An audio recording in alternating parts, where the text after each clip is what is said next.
व्यंग्य लेख का शीर्षक है पीएम का एम्बुलेंस प्रेम।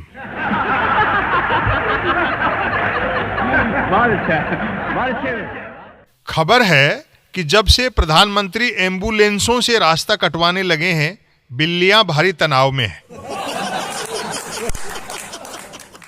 आजकल प्रधानमंत्री कहीं भी आ जा रहे हों, एम्बुलेंस को रास्ता अवश्य देते हैं, बल्कि कई बार तो लगता है कि वे सिर्फ एम्बुलेंस को रास्ता देने के लिए ही कहीं आते जाते हैं।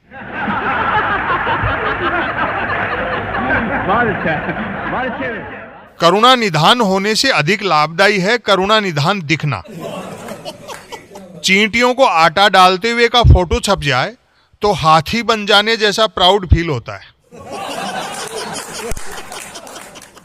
कैमरे के आविष्कार से पहले करुणा निधान बनाने का काम कवि किया करते थे। नरोत्तम स्वामी ने सुदामा चरित्र में अश्रु जल से सुदामा के पैर धोने का कारुणिक चित्रण करके कृष्ण को करुणा निधान बताया ही है। देख सुदामा की दीन दशा करुणा करके करुणा निधि रोए, पानी परात को हाथ छुयो नहीं नैनन के जलसों पग धोए। कवि और कैमरा राजा की ब्रांडिंग के लिए ब्रह्मास्त्र होते हैं। सुदामा के पैर कृष्ण के आंसुओं से धुलवाने से इस बात की ओर आज तक ध्यान नहीं गया कि एक ही आश्रम में एक ही गुरु संदीपन से पढ़कर भी एक बालक दीन और दूसरा दीनदयाल कैसे बना।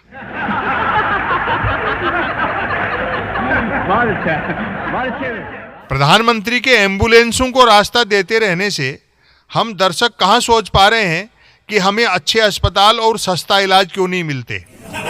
रूस यूक्रेन युद्ध की चपेट में आए 20,000 भारतीय एमबीबीएस स्टूडेंट्स और उनके परिवार किस पीड़ा से गुजर रहे हैं। सीन पूरा फिल्मी बन पड़ता है, जैसे कई बार रिहर्सल कर करके फिल्माया गया हो। मध्य में प्रधानमंत्री की गाड़ी, आगे एम्बुलेंस और पीछे कैमरे का लेंस। गहराई से देखने पर भी समझ में नहीं आता कि दया का पात्र रास्ता मांगने वाला है या रास्ता देने वाला।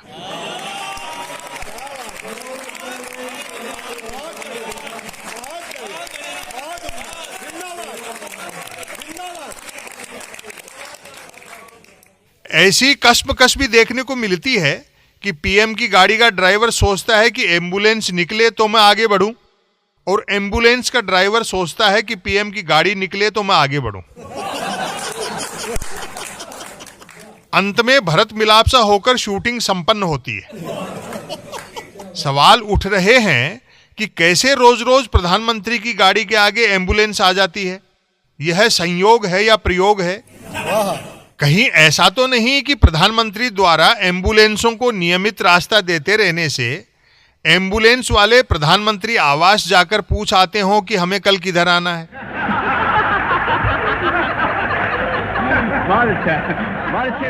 संभव है ऐसा भी होने लगे कि प्रतीक्षारत एम्बुलेंस ड्राइवर प्रधानमंत्री को फोन करके पूछे कि साहब रास्ता देने आ रहे हो या अन्य रास्ते से अस्पताल चला जाऊं। जवाब मिले कि तुम किधर से कहीं भी जा सकते हो, मैंने दूसरी एम्बुलेंस को रास्ता देकर दया प्रदर्शन का अपना आज का कोटा पूरा कर लिया है।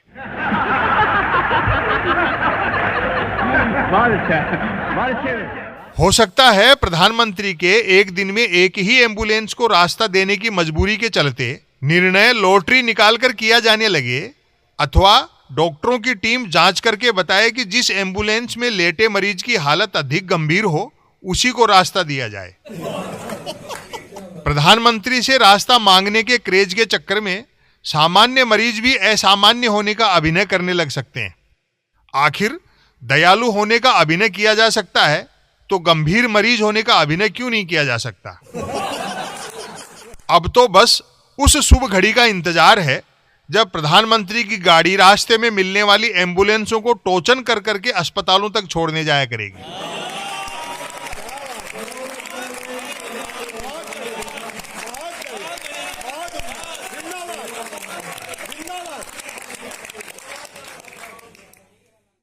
व्यंग्य रचना का शीर्षक है गुजरात मॉडल की हिंदी। त्याग दो प्रकार का होता है, देह का और कुर्सी का। कुर्सी त्याग देह त्याग से अधिक कष्टकर होता है। विश्वास न हो तो किसी ऐसे राजनेता को देख सकते हो जिसे कुर्सी त्यागनी पड़ी हो और वह देह न त्याग पा रहा हो। दुर्घटना 11 सितंबर की है। व्हाट्सएप पर प्राप्त एक हिंदी संदेश पढ़कर पहले तो हंसी आई, फिर क्रोध कि लिखने वाले को कम से कम हिंदी दिवस के आसपास तो हिंदी व्याकरण का ध्यान रखना चाहिए था। बजाय यह लिखने के कि गुजरात के मुख्यमंत्री विजय रूपाणी नहीं रहे, लिखना चाहिए था कि विजय रूपाणी गुजरात के मुख्यमंत्री नहीं रहे।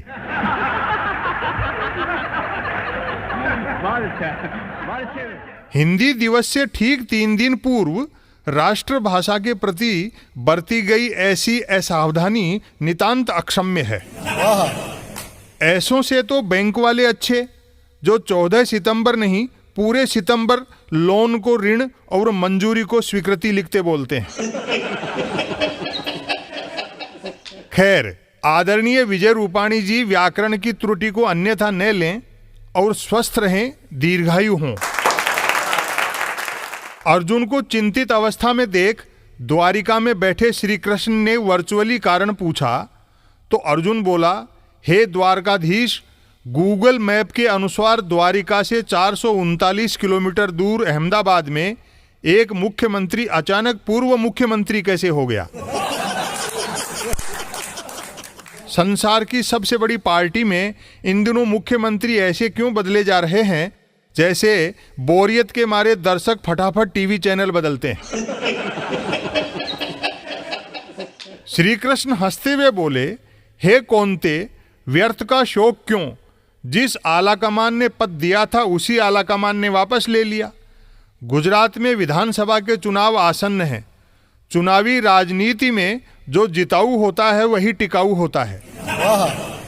नाम में विजय होना अलग बात है और चुनाव में विजय प्राप्त करना अलग बात।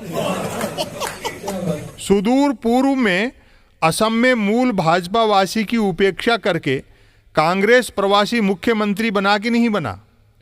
दक्षिणावर्त कर्नाटक में देख लो, बलशाली को कुर्सी से उठाकर दलशाली को बैठाना पड़ा।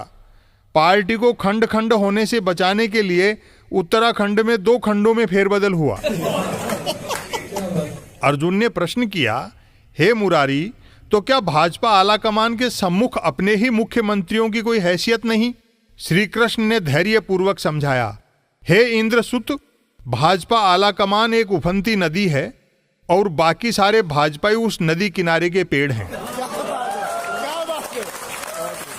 अर्जुन जिज्ञासु हुआ, हे केशव, लेकिन मुख्यमंत्री पद की शपथ ग्रहण के समय तो विजय रूपाणी की बड़ी जय जयकार हुई थी।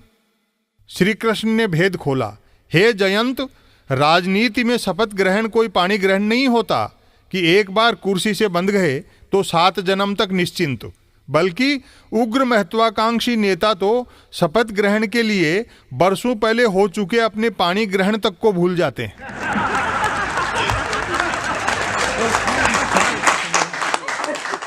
अर्जुन आशंकित हुआ, हे योगीश, पूर्व मुख्यमंत्री के लिए अब आगे का क्या रास्ता है?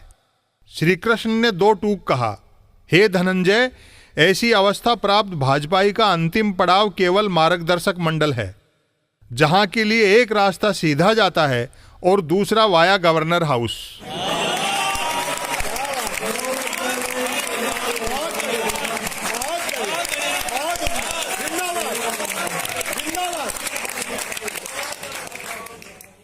व्यंग्य रचना का शीर्षक है, निठल्ले बहुत बिजी हैं।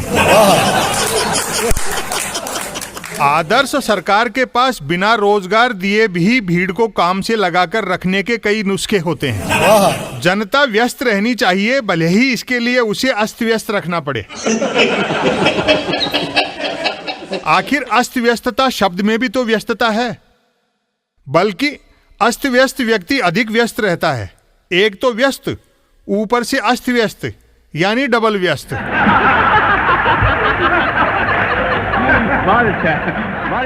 शांति व्यवस्था को सत्ता सदैव अपने लिए खतरा मानती है, क्योंकि शांत और व्यवस्थित नागरिक सरकार से उसके जमा खर्च का हिसाब पूछते हैं। इससे सरकार अशांत और अव्यवस्थित होती है।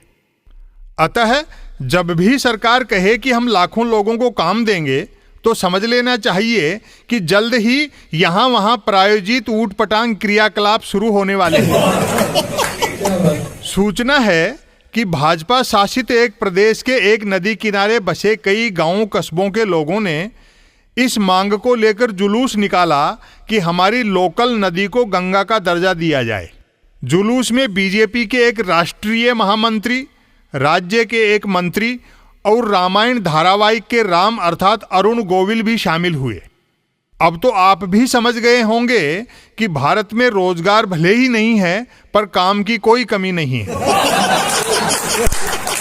मान लो सरकार इस मांग को मानकर वोटों के चक्कर में उस नदी को गंगा का दर्जा दे दे, तो फिर अगली मांग के लिए इससे भी बड़ा जुलूस निकलेगा कि जिस विचारक ने हजारों लोगों को व्यस्त करने का ऐसा अनुपम आइडिया दिया है उसे भागीरथ का दर्जा दिया जाए।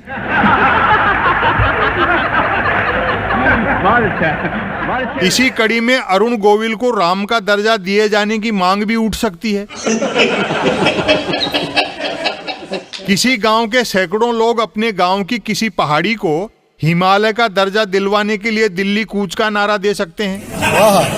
छोटे छोटे तालाब हिंद महासागर का दर्जा प्राप्त करने की जिद में सूख सकते हैं। पत्नी को बिसराने वाले के लिए दुष्यंत के दर्जे की मांग को लेकर अपार जन समूह सड़कों पर उतर सकता है।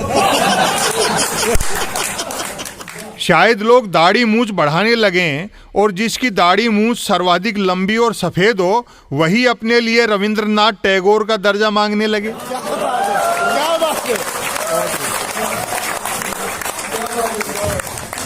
संभव है सरकार से 2 मुट्ठी चावल के बदले 2 लोगों का स्वामित्व लेने वाले पूंजीपति सुदामा का दर्जा ले लें। यह तो अवश्य ही घट सकता है कि सांसद विधायक सदनों में प्रस्ताव पारित कर खुद को देवताओं का दर्जा दे लें और प्रधानमंत्री देवराज इंद्र का दर्जा पा जाएं।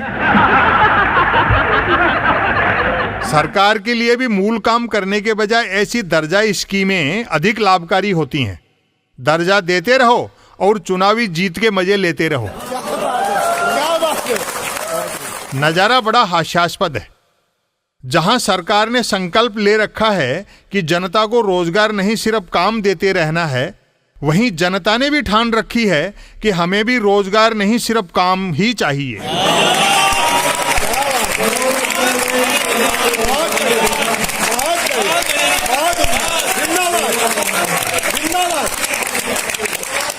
काम देते रहने वाले आह्लादित हैं कि नागरिक किसी न किसी काम में व्यस्त हैं।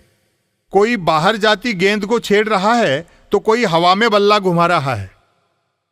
व्यस्तता का यह आलम है कि कोई अफवाहें ऑनलाइन प्रसारित करने में व्यस्त है तो कोई उन्हें ऑफलाइन क्रियान्वित करने में।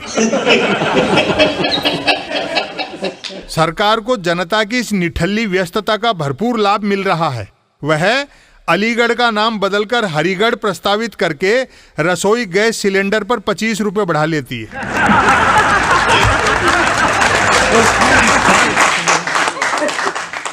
व्यंग्य रचना का शीर्षक है मेहनत नहीं कसरत करो।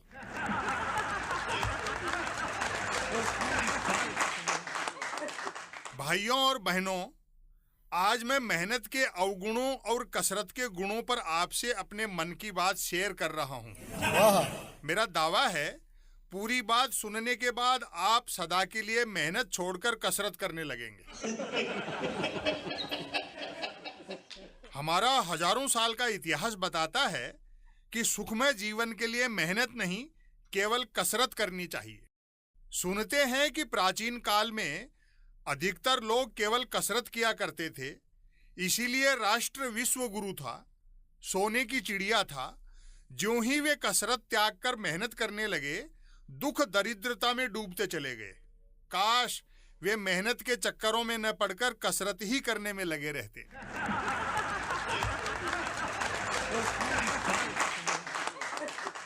मैं तो कसरत का महत्व बचपन में ही समझ गया था।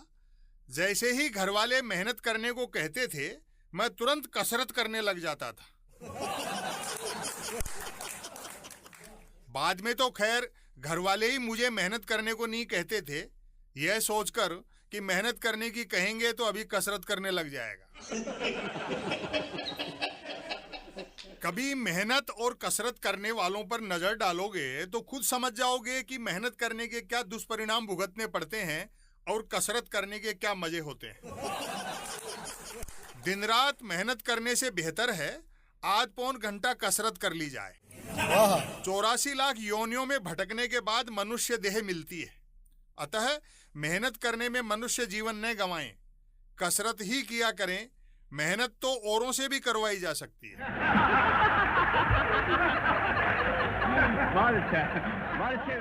कसरत करने वालों को देखा है कभी आपने मेहनत करते हुए?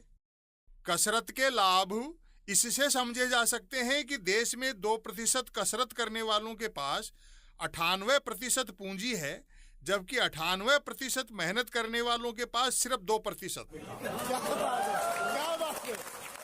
मेरी बात पर भरोसा न हो तो बड़े बड़े सन्यासियों को देख लो, कसरत के दम पर करोड़ों अरबों में खेल रहे हैं। मोह माया से दूर 7 स्टार आश्रमों में अलौकिक आनंद भोग रहे हैं। सोचो, यदि ये कसरत नहीं करते तो ये भी यहां वहां मेहनत करते फिरते कि नहीं करते फिरते।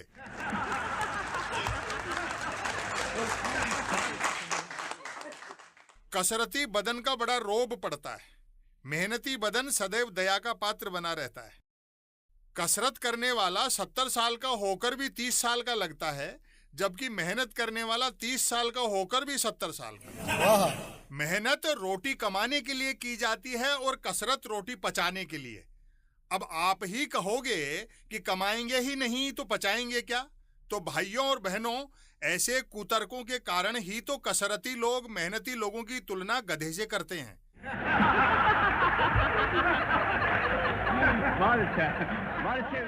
आप भी स्वीकारते रहते ही हो कि दिन रात गधे की तरह मेहनत करते हैं, तब जाकर 2 जून की रोटी कमा पाते हैं। मेहनती लेखक की कितनी किताबें बिक पाती हैं, जबकि कसरती लेखक की हर किताब बेस्ट सेलर होती है। कसरत का फायदा और मेहनत का नुकसान खुद शब्द बता रहे हैं। कसरत में अटैच रत का मतलब है लीन रहना और मेहनत में नत्थी नत का अर्थ है झुकना। इसलिए समय रहते कसरत की ताकत समझो। कसरत में लीन रहोगे तो मेहनत करने वाले आपके आगे झुकते रहेंगे। कुल मिलाकर पते की बात है कि मेहनत नहीं, कसरत करो।